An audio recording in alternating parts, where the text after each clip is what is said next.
The air in the small farmhouse hung heavy with grief as Theresa Newland stared out the window at the untended fields that stretched before her.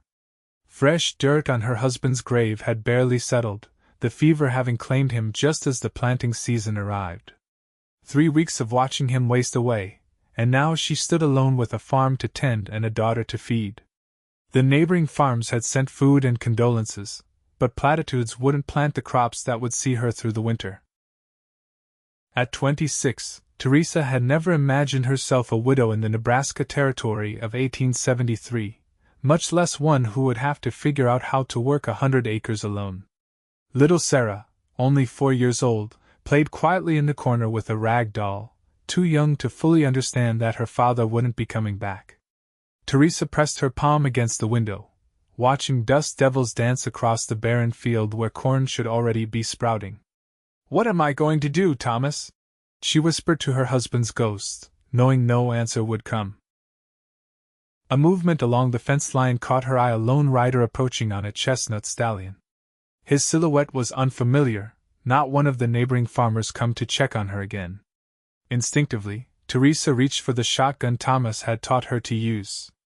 "Sarah, stay inside," she instructed, stepping onto the porch as the stranger drew closer.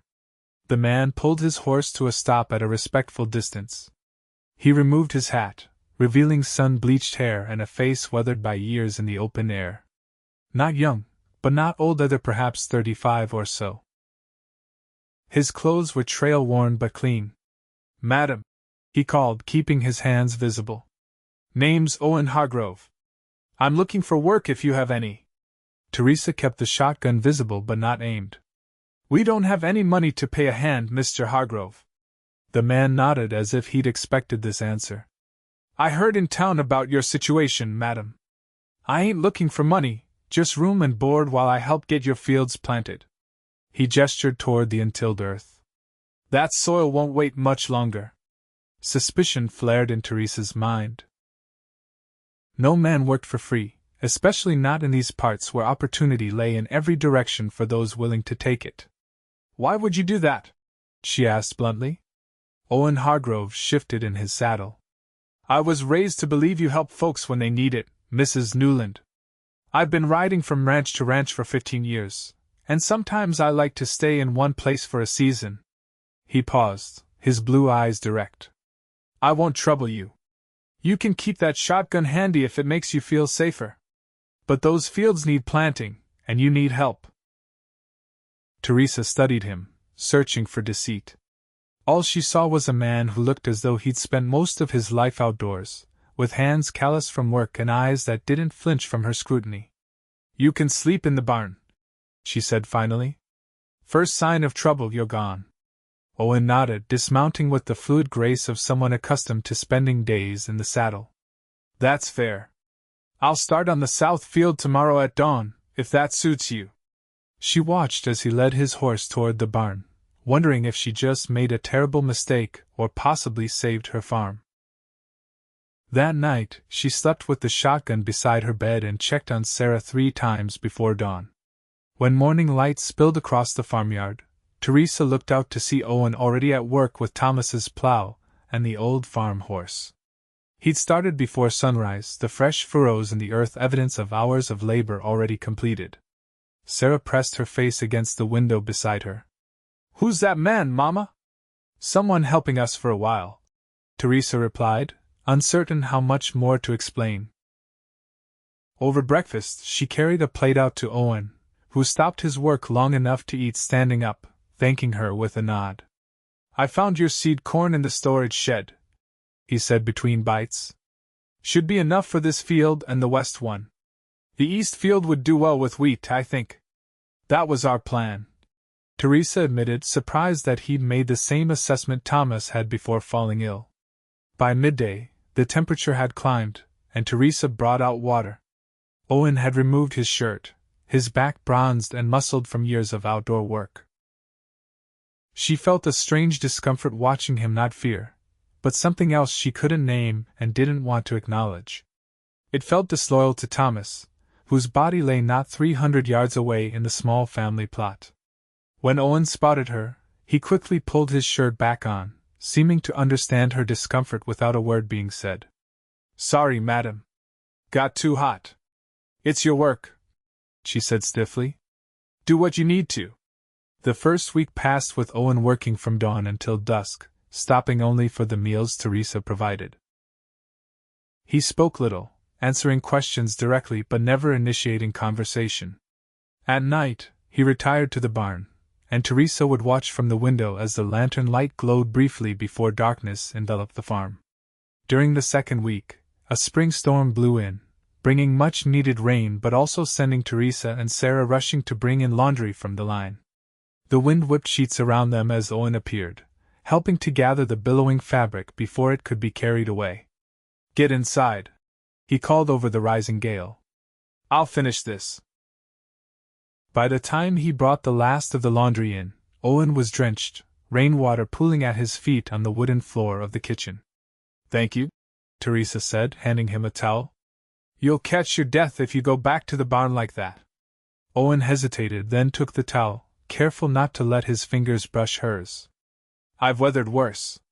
Sarah, who had been shyly watching Owen from behind her mother's skirts for days, suddenly stepped forward. "Do you know how to play checkers?" "Papa taught me." Owen's expression softened. "I do. Been a while, though." "Sarah," Theresa began, but the look of hope on her daughter's face stopped her. Since Thomas died, Sarah had been withdrawn, speaking little and playing less.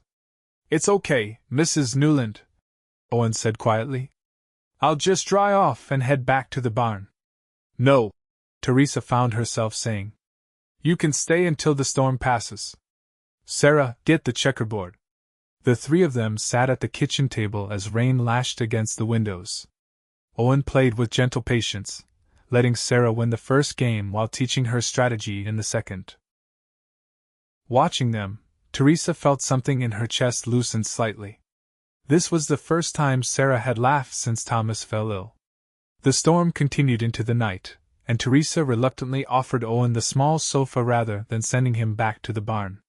He accepted with thanks, and she lay awake listening to the rain on the roof and the occasional creak of the sofa as Owen shifted his tall frame in the confined space. In the morning, the rain had stopped, but the ground was too wet to work. Owen set about fixing the chicken coop instead, replacing broken slats that had allowed predators to steal eggs and occasionally a hen. Theresa watched from the kitchen as he worked methodically, his hands sure and skilled. "He's nice," Sarah said, coloring at the table. "Not like Papa, but nice." Theresa felt a pang at the simple observation. "Yes, he is helpful. Papa would like him helping us," Sarah added with a child's certainty. That evening, Owen mentioned seeing tracks near the north end of the property. "Might be wolves coming down from the hills. I'll check the fences tomorrow." Theresa nodded, grateful for his vigilance but still maintaining the careful distance she'd established. "Thank you." As May turned to June, the corn began to emerge in neat rows, and the wheat field showed promise. Owen had repaired fences, fixed the leaky roof on the storage shed, and even built a small playhouse for Sarah from scrap lumber. The little girl followed him around whenever he wasn't working the fields, chattering about everything and nothing, and Owen always listened as though her observations were the most important things he'd ever heard. Theresa found herself watching them together, a complicated emotion twisting inside her. Part gratitude, part guilt that someone else was filling the space Thomas had left, and something else, something that made her look away quickly when Owen glanced in her direction. One afternoon, Theresa was hanging laundry when two riders approached. She recognized them immediately, the Sullivan brothers from the next farm over, known troublemakers who had tried to buy Thomas's land for years at far below its value. "Owen," she called, and he appeared from the barn instantly, as though he'd been waiting for trouble. The Sullivans pulled up, eyeing Owen suspiciously. "Well now, Mrs. Newland," the elder brother, Frank, drawled. "Didn't take you long to find yourself a replacement, did it?" Theresa stiffened. "Mr. Hargrove is a hired hand, nothing more." "What do you want, Frank?" "Just being neighborly," Frank replied with a smile that didn't reach his eyes. "Figured with Thomas gone, You might be reconsidering our offer on this place. Must be hard for a woman alone. Owen stepped forward, positioning himself slightly in front of Theresa. Mrs. Newland isn't alone, and she's not selling. The younger Sullivan, Dale, sneered. Don't recall asking you, Cowboy. You didn't. Owen agreed pleasantly, but Theresa noticed his hand had moved closer to the knife at his belt. But I'm telling you anyway. Mrs. Newland's not interested. Frank studied Owen with calculating eyes. You planning on staying around then? Making this your place? That's not your concern, Owen replied, his voice steady but with an edge that made both Sullivans straighten in their saddles. After a tense moment, Frank shrugged. Well, offer's still open, Mrs. Newland. Think about it. Winter comes mighty harsh out here for a woman and child alone. As they rode away, Theresa released a breath she hadn't realized she was holding. They've been trying to get this land since we arrived. Owen nodded, watching until the riders disappeared over the rise. They won't be the last to try. Word gets around when a woman's on her own with good land. I'm not on my own, Theresa said, the words slipping out before she could think. I understand, Owen said quietly. And I'll stay as long as you need me to. That night, after Sarah was asleep, Theresa sat on the porch, listening to the chorus of insects and watching fireflies rise from the tall grass. Owen joined her, keeping a respectful distance. Thank you for what you did today, she said after a long silence. Owen nodded. The Sullivans have a reputation. They'd been trying to piece together enough land to sell to the railroad. How do you know that? He smiled slightly. I listen in town. People talk, especially to someone who doesn't look like he has a stake in local matters. And do you? Have a stake in local matters? Theresa asked, studying his profile in the fading light. Not usually, Owen admitted. Been moving too long to put down roots anywhere. Why? The question was too personal, but Theresa found herself genuinely curious about this man who had appeared when she needed help most. Owen was quiet so long that she thought he might not answer. Finally, he said, After the war, I couldn't settle. Saw too much, I suppose? Easier to keep moving than to stay in one place with all those memories. You fought in the war? Theresa hadn't considered that, though it made sense given his age. Union cavalry. Enlisted in '62, fought till the end. His voice was matter-of-fact, but she sensed the weight behind the simple statement. Thomas wanted to go, but his father was ill. He stayed to run the farm in Pennsylvania. Theresa looked out at the darkened fields. Sometimes I wonder if we made the right choice, coming out here. If we'd stayed east, maybe he wouldn't have caught the fever. Can't live on maybes, Owen said gently. You made the choice that seemed right at the time.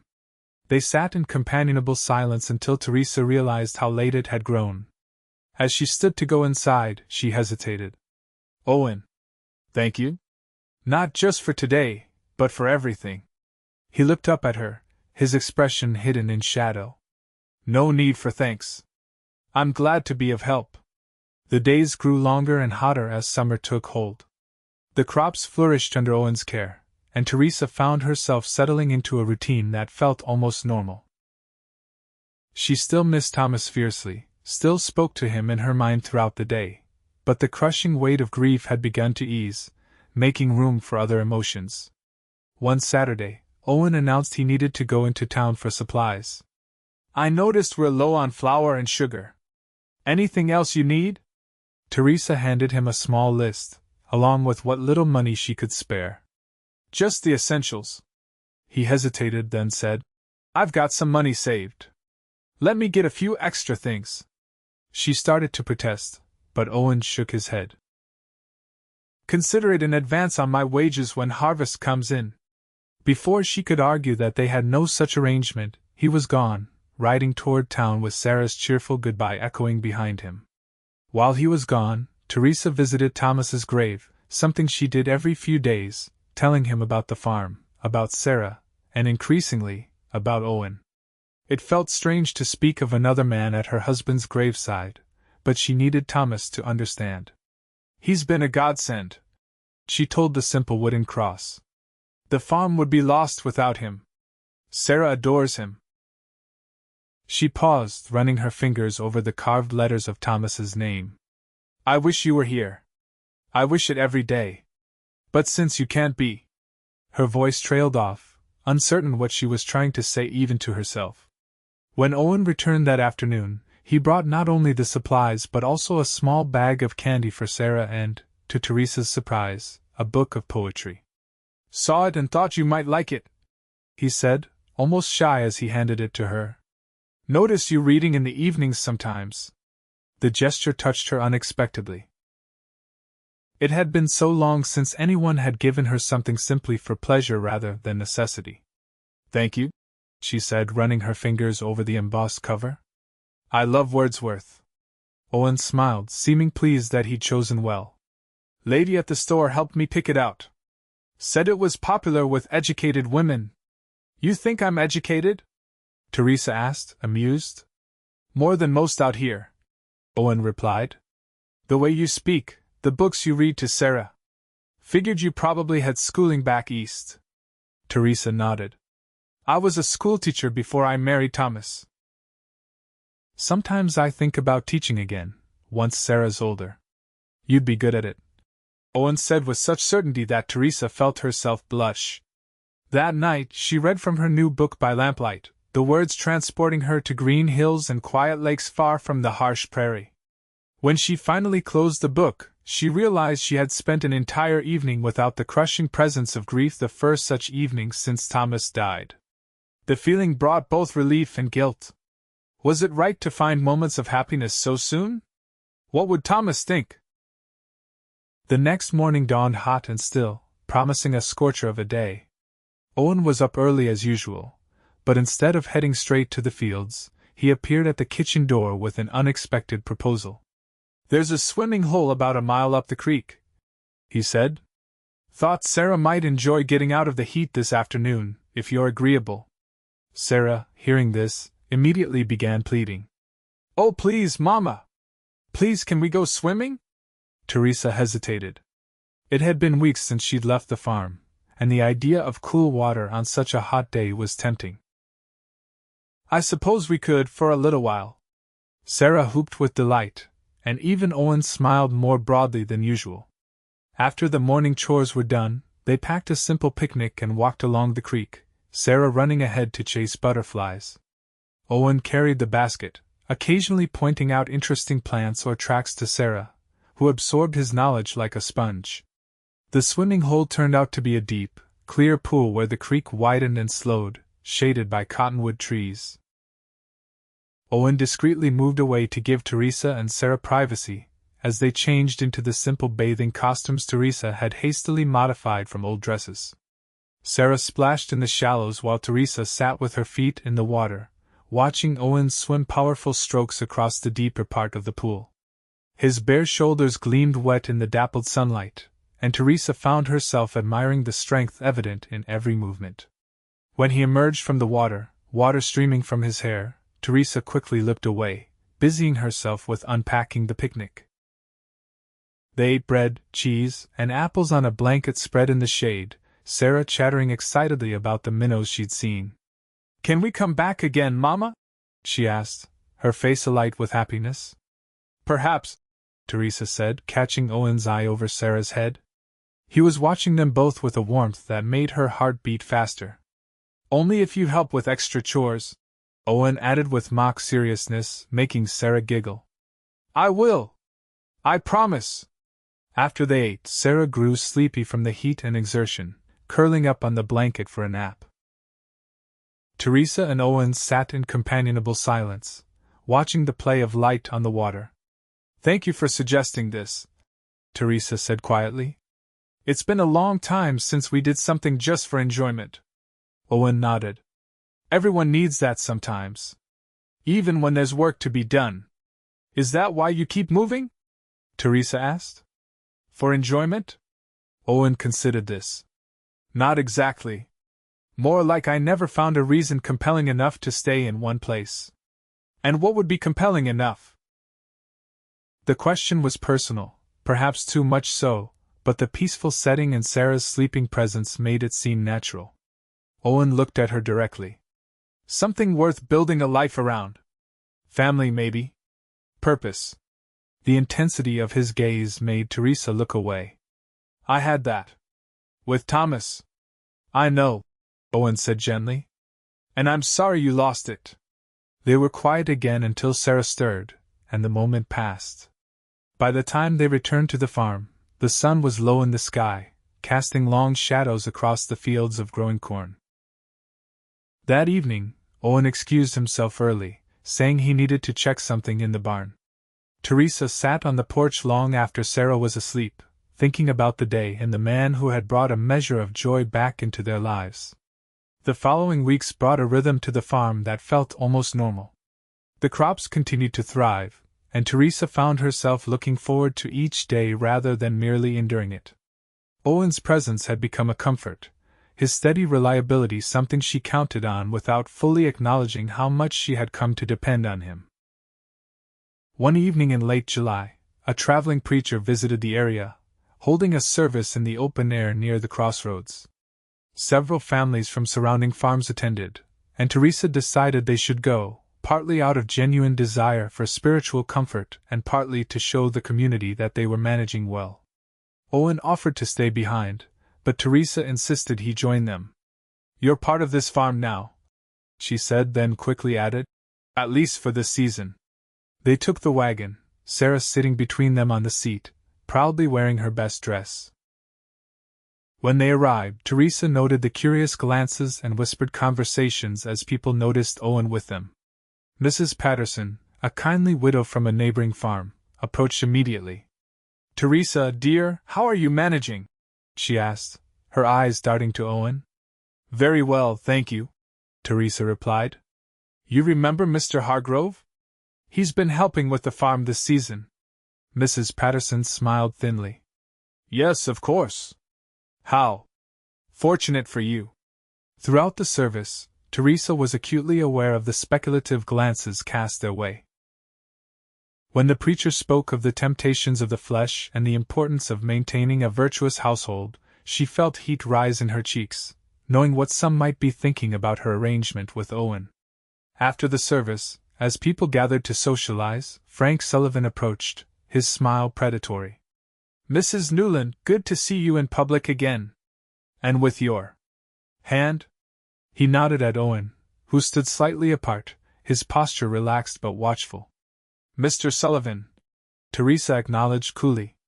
Been thinking about our conversation, Frank continued. Offer still stands on your land. Might be better for your reputation to take it, considering.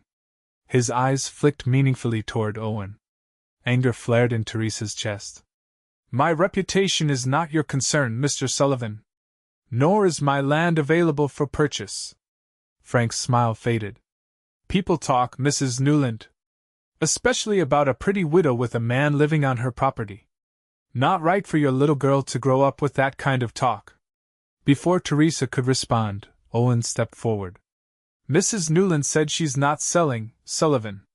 That's the end of it. Frank's eyes narrowed. Just looking out for her best interests. Unlike some who might have other motivations. The tension was broken by Sarah tugging at Theresa's skirt, asking for a cookie from the refreshment table. Theresa took the opportunity to move away, her heart pounding with anger and embarrassment. On the ride home, Owen was unusually quiet. Sarah fell asleep against Theresa's side, the wagon's gentle rocking lulling her after the excitement of the gathering. I'm sorry about that, Theresa finally said. Frank Sullivan has always been unpleasant. Owen kept his eyes on the road. He's not entirely wrong about the talk. Theresa stiffened. I don't care what people think. You should, Owen said quietly. For Sarah's sake, if nothing else. They rode in silence for several minutes before Theresa spoke again. Are you saying you should leave? Owen glanced at her, his expression unreadable in the gathering dusk. Is that what you want? No, Theresa admitted, surprising herself with the vehemence of her response. The farm needs you. We need you. Owen's hands tightened on the reins. There are other solutions. You could hire someone from town to help during harvest, someone who goes home at night. We can't afford that, Theresa said, though they both knew that wasn't the only reason. Owen was quiet again, then said carefully, There's another option, though I hesitate to suggest it. Theresa waited, her heart suddenly pounding. In some communities, when a widow needs help running her property, she might enter into a marriage of convenience with someone willing to work the land. He kept his eyes fixed on the road ahead. It would stop the talk, secure the farm, provide for Sarah. Theresa felt as though all the air had been squeezed from her lungs. Are you proposing to me, Owen Hargrove? He finally looked at her directly. I'm suggesting a practical solution, Mrs. Newland. Nothing more, nothing less. You need help with the farm, I need a place to settle. It would be a business arrangement. The cool practicality of his words stung in a way Theresa hadn't expected. I see. A business arrangement. Owen seemed to realize his misstep. That came out wrong. I'm not good with words, Theresa. I care about what happens to you and Sarah. And I thought. You thought you'd offer yourself as a replacement for my husband? The words came out sharper than she intended. No, Owen said firmly. No one could replace Thomas for you. I know that. I'm just offering a way for you to keep your farm and your good name. They reached the farmhouse, and Owen helped Sarah down without waking her, carrying her inside to her bed. When he returned to the wagon to help Theresa down, she accepted his hand but withdrew it quickly once her feet touched the ground. I need time to think, she said, not meeting his eyes. Owen nodded. Of course. It was presumptuous of me to suggest it. Please forget I said anything. But Theresa couldn't forget. That night, she lay awake for hours, her thoughts in turmoil. The idea of marrying again so soon after Thomas's death seemed disloyal, almost sacrilegious. Yet the practical aspects of Owen's suggestion were undeniable. The farm was too much for her to manage alone, and hiring help would drain what little savings they had. And there was something else, something she was reluctant to acknowledge even to herself. Over these months she had come to depend on Owen's steady presence, to look forward to their conversations, to admire his gentle way with Sarah and his unflagging work ethic. Was it possible that what had begun as gratitude had become something more? The next morning Theresa rose early, determined to speak with Owen before her courage failed. She found him already at work in the cornfield, methodically checking each row for signs of pests or disease. Owen, she called, and he straightened immediately, turning toward her. Mrs. Newland, he said formally, and the reversion to her title rather than her name told her how uncertain he felt after last night's conversation. I've been thinking about what you said, Theresa began, her hands twisting in her apron. About a marriage of convenience. Owen's expression gave nothing away. As I said, please forget I suggested it. It was presumptuous. It was practical, Theresa corrected. And I've always considered myself a practical woman. A flicker of something hope, perhaps, crossed Owen's face. And what have your practical considerations led you to? Theresa took a deep breath. That such an arrangement might benefit us both. But I have conditions. I'm listening, Owen said, his full attention on her now. First, we would be partners in the farm. Equal partners. Not you taking over what was Thomas's. Owen nodded. Of course. Second, this would be a real marriage in name and legal terms, but not necessarily in. Theresa faltered, heat rising in her cheeks. I understand, Owen said quickly. I would never presume or pressure you in that regard. Relief and something like disappointment mingled in Theresa's chest. Third, you have to be certain this is what you want. A settled life, a ready-made family. No more wandering. Owen stepped closer, his eyes earnest. I've been wandering for 15 years, Theresa. I'm ready to stop if I have someone worth stopping for. The sincerity in his voice made her breath catch. Then my fourth condition is that we wait a suitable period. Until after harvest, at least. For propriety's sake, and to be certain we're both making the right decision. That's sensible, Owen agreed. And gives us time to grow more accustomed to the idea. Theresa nodded, suddenly uncertain what to say next. This wasn't how she had imagined her life unfolding, becoming a widow at 26 and considering remarriage within months. Yet circumstances had forced her hand, and she was determined to make the best choice for herself and for Sarah. Should we tell Sarah? She asked, realizing the little girl would be directly affected by their decision. Owen considered this. Perhaps not the details yet, but we could prepare her for the idea that I might be staying permanently. She'll be pleased, Theresa said, a small smile touching her lips. She adores you. The feeling is mutual, Owen replied with such warmth that Theresa felt something inside her soften. They agreed to keep their understanding private for now, not wishing to fuel more gossip in the community. Life on the farm continued much as before, though Theresa noticed subtle changes in Owen's demeanor, a new confidence in his interactions with her, and increased tenderness towards Sarah, as though he were already embracing his role as her stepfather. As July turned to August, the crops continued to thrive. One sweltering afternoon, Owen returned from checking the farthest field with news that made Theresa's heart sink. Saw signs of blight in the northeast corner of the corn, he reported. We need to cut those stalks and burn them before it spreads. They worked together into the evening, carefully removing the infected plants and burning them well away from the healthy crop. By the time they finished, both were exhausted and filthy, but the potential disaster had been averted. Thank you, Theresa said as they walked back to the house in the gathering darkness. If you hadn't caught that early, we'd have lost half the corn, maybe more, Owen finished. Happened on a farm I worked 2 years back. Wiped them out completely. Impulsively, Theresa reached for his hand. I'm glad you're here, Owen. He looked down at their joined hands, then at her face. So am I. That night marked a subtle shift in their relationship. The careful distance Theresa had maintained began to diminish. She found herself laughing more freely at Owen's dry observations, letting her hand linger when passing him a dish at dinner, seeking his opinion on matters beyond the farm work. Sarah noticed the change, watching them with bright, observant eyes. One evening as Theresa tucked her into bed, she asked innocently, Do you like Mr. Owen, Mama? Theresa smoothed her daughter's hair. Yes, I do. He's been very helpful to us. Sarah nodded seriously. I like him too. He doesn't make me forget Papa, though. Tears pricked at Theresa's eyes. No one could make us forget Papa, sweetheart. He'll always be in our hearts. But Mr. Owen makes you smile again, Sarah observed with a child's directness. Papa would like that.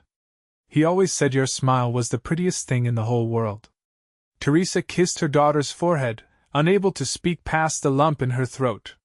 Sarah's simple acceptance was both a blessing and a reminder of all they had lost, and what they might yet gain.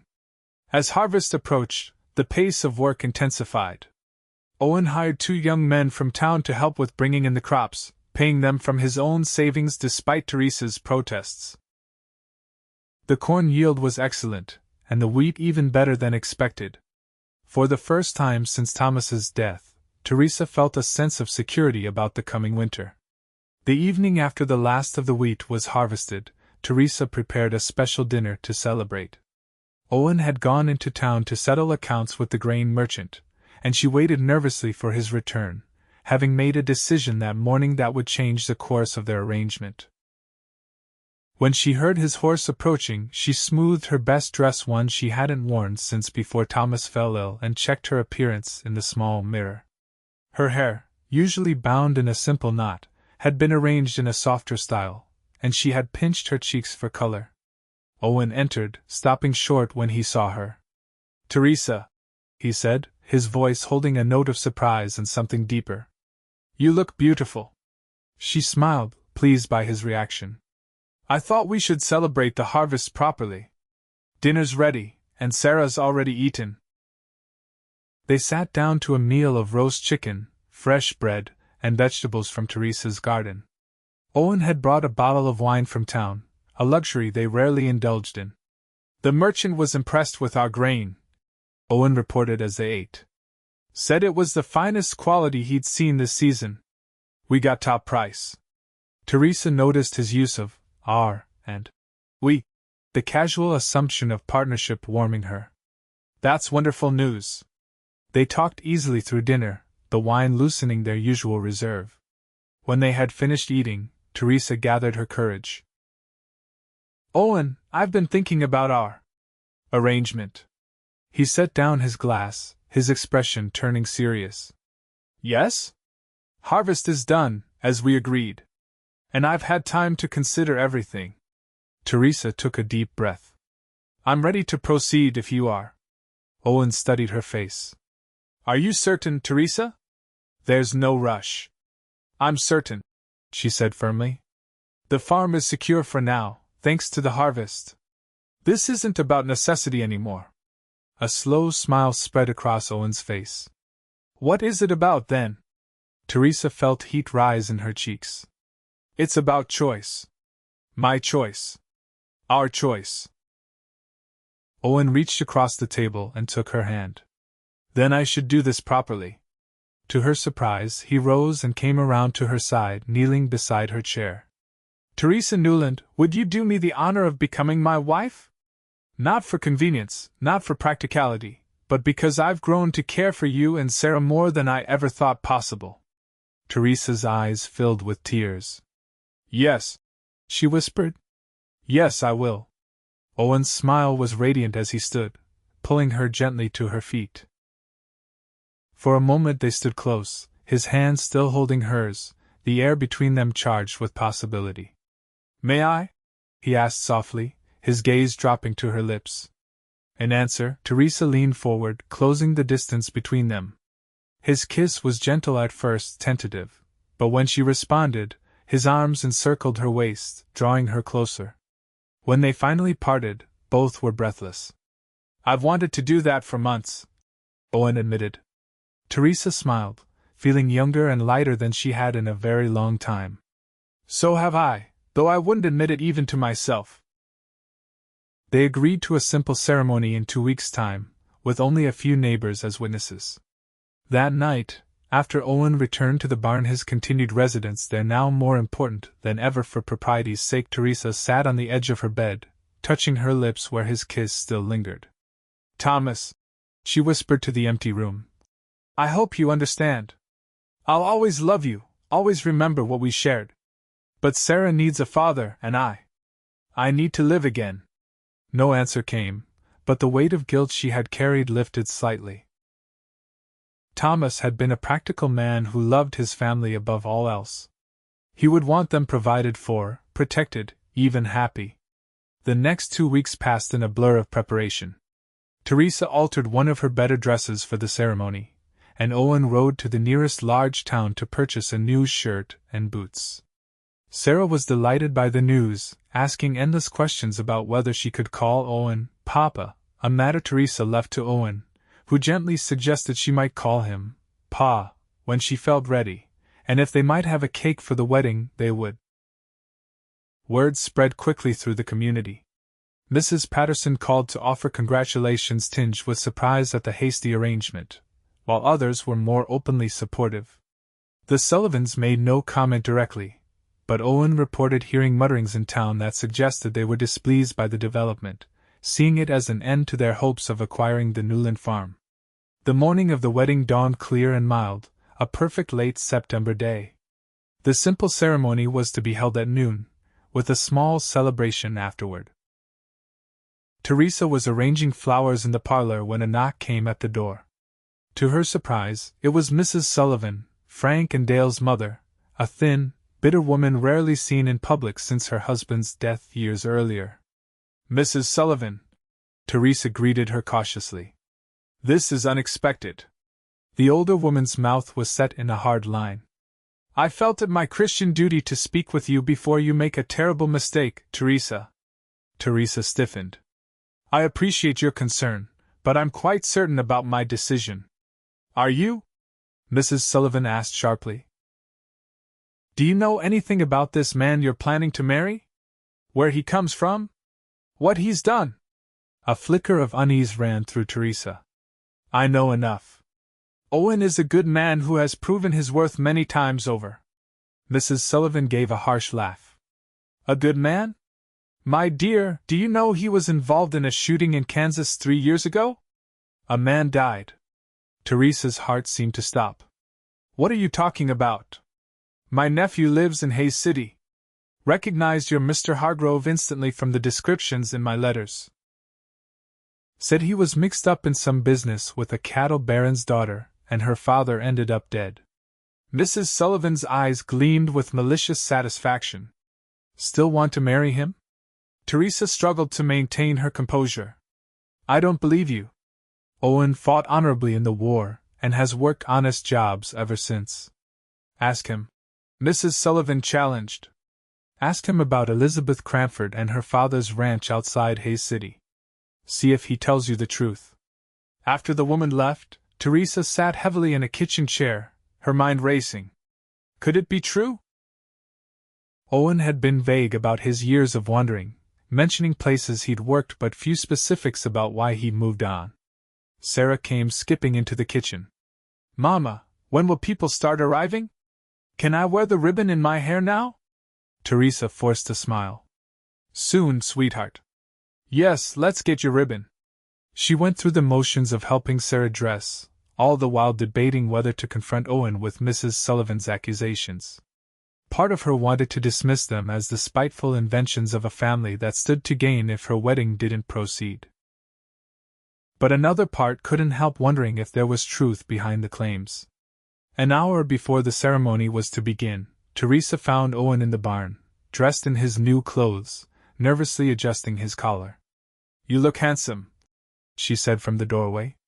He turned, his face lighting up at the sight of her. And you're beautiful. His smile faded as he noticed her expression. What's wrong? Theresa took a deep breath. Mrs. Sullivan came to see me this morning. Owen's posture tensed. What did she want? To warn me about you. Theresa met his gaze directly. She said you were involved in a shooting in Kansas? That a man named Cranford died. The color drained from Owen's face. For a long moment, he said nothing, and Theresa felt her heart sinking.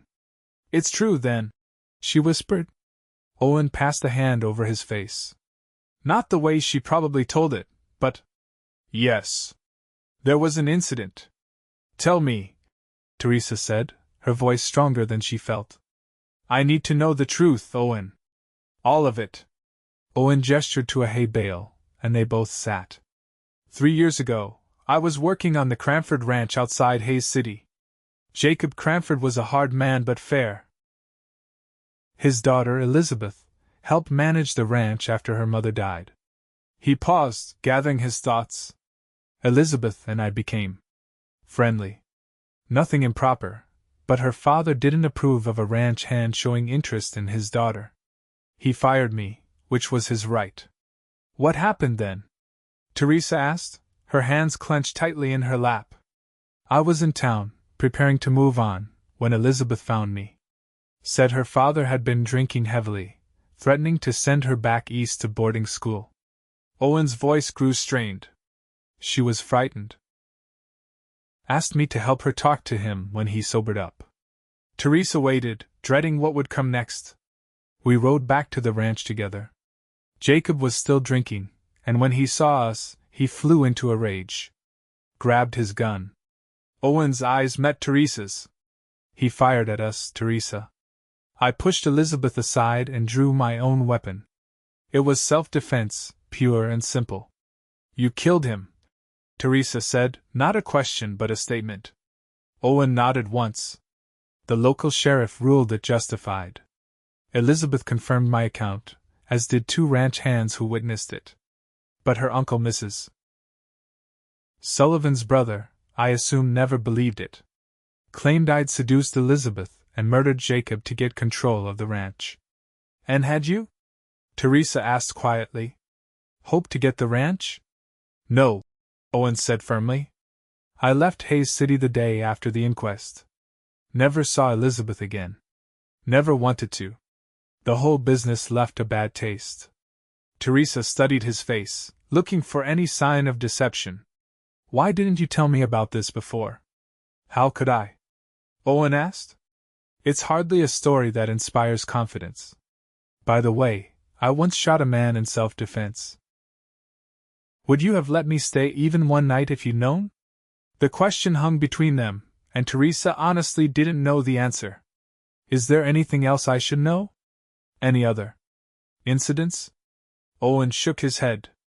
Nothing like that. I've had my share of bar fights and disagreements, but I've never harmed anyone who wasn't trying to harm me or someone else first.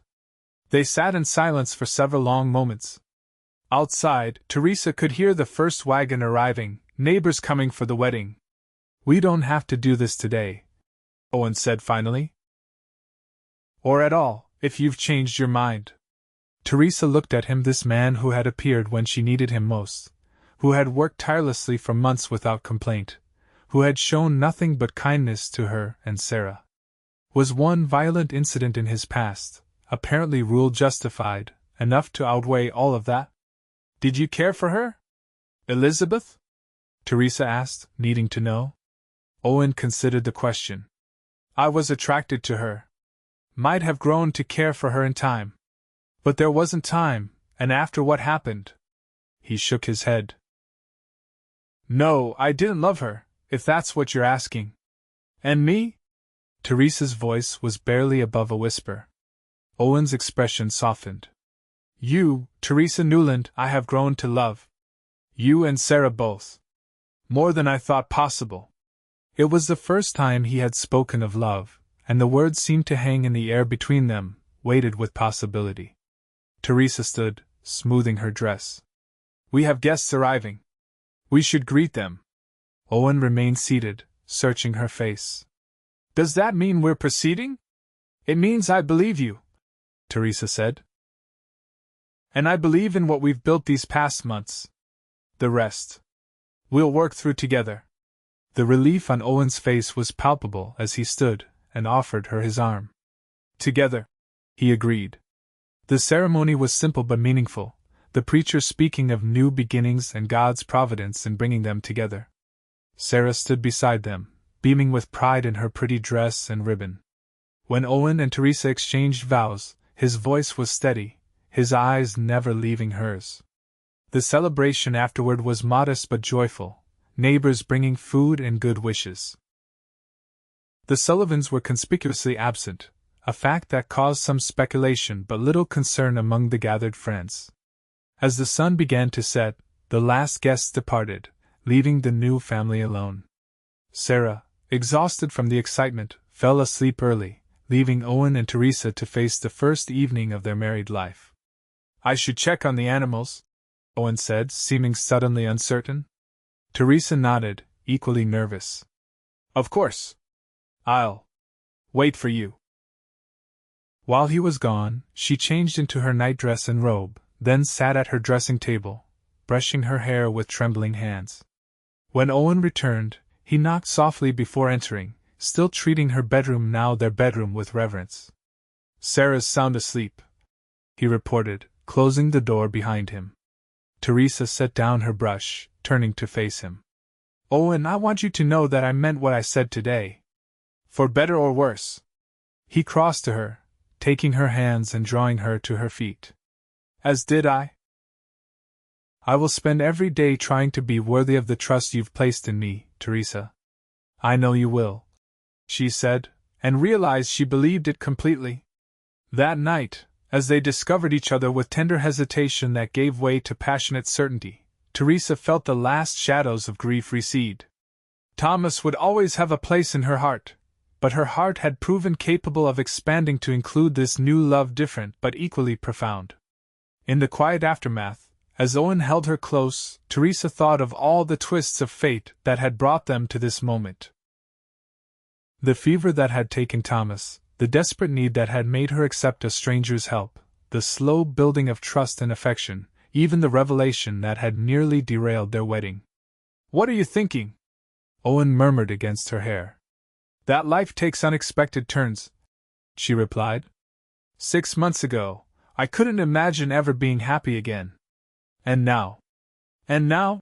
He prompted when she didn't continue. Theresa raised herself on one elbow to look at him in the moonlight streaming through the window. And now I find myself married to a man I admire and respect. A man who has given Sarah and me a future we might have lost. Owen touched her cheek gently. You've given me just as much, Theresa. A home.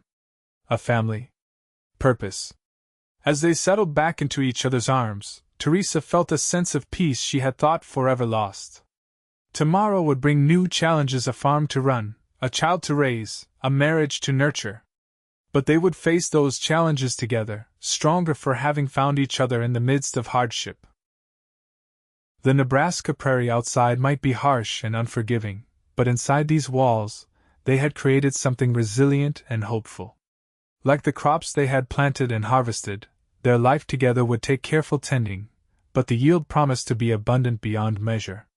1 year later, as autumn painted the prairie in golds and ambers, Theresa stood on the porch watching Owen teach Sarah to ride her new pony, a birthday gift he had surprised her with. The little girl's laughter floated on the crisp air, a sound that had become wonderfully common in their household. Inside, their 3-month-old son slept peacefully in his cradle, a robust baby they had named Thomas Owen, honoring both the father Sarah had lost and the one who had stepped into that role with such devotion. The farm had flourished under their joint care. The summer's harvest had been even more bountiful than the previous years, allowing them to set aside money for improvements.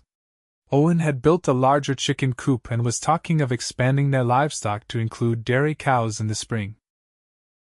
The Sullivans had eventually sold their land to the railroad and moved west, removing a persistent source of tension from their lives. New neighbors had purchased the Sullivan property, a young couple with farming experience and a friendly disposition who had quickly integrated into the community. Theresa placed a hand on her belly, still slightly rounded from carrying their son. The physical reminders of childbirth were fading, but the fierce love she felt for this new life they had created remained overwhelming at times. Owen glanced up, catching sight of her on the porch, and smiled that same warm smile that had become as essential to her day as sunrise. He said something to Sarah, then walked toward the house while she practiced her riding in the safe confines of the corral he had built. "How's our boy?" he asked, climbing the steps to join Theresa. "Still sleeping. He has your ability to sleep through anything," she teased. Owen slipped an arm around her waist, pulling her close. "And your determination. Have you seen how he focuses on things already? Just like his mama when she's got her mind set on something." Theresa leaned into his embrace, watching Sarah confidently guide her pony around the corral. "She's becoming quite the horsewoman. You're a good teacher." "She's a natural," Owen said with pride in his voice. "Takes after her mother that way too." The comment warmed Theresa's heart. Owen never distinguished between Sarah and their son, loving them both with equal devotion. To him, she was his daughter in every way that mattered. "Do you ever think about how differently things might have turned out?" Theresa asked. "If you hadn't ridden up that day looking for work?" Owen considered this. "Sometimes. I might still be wandering, taking jobs here and there, always moving on. You might have had to sell the farm, move back east. I'm glad that's not how our story went," Theresa said softly. Owen turned her in his arms to face him. "So am I." He kissed her gently, then with increasing fervor until Sarah's call interrupted them. "Pa! Look! I can make him trot!" They broke apart, laughing, and Owen called back, "Well done, Sarah! Just like I showed you." As they stood together watching their daughter, Theresa thought of all they had overcome, and all that lay ahead. The journey hadn't been easy, and there would surely be challenges to come. But they had built something strong and true together, forged in adversity and tempered with love. The sun dipped lower on the horizon, casting long shadows across their flourishing fields.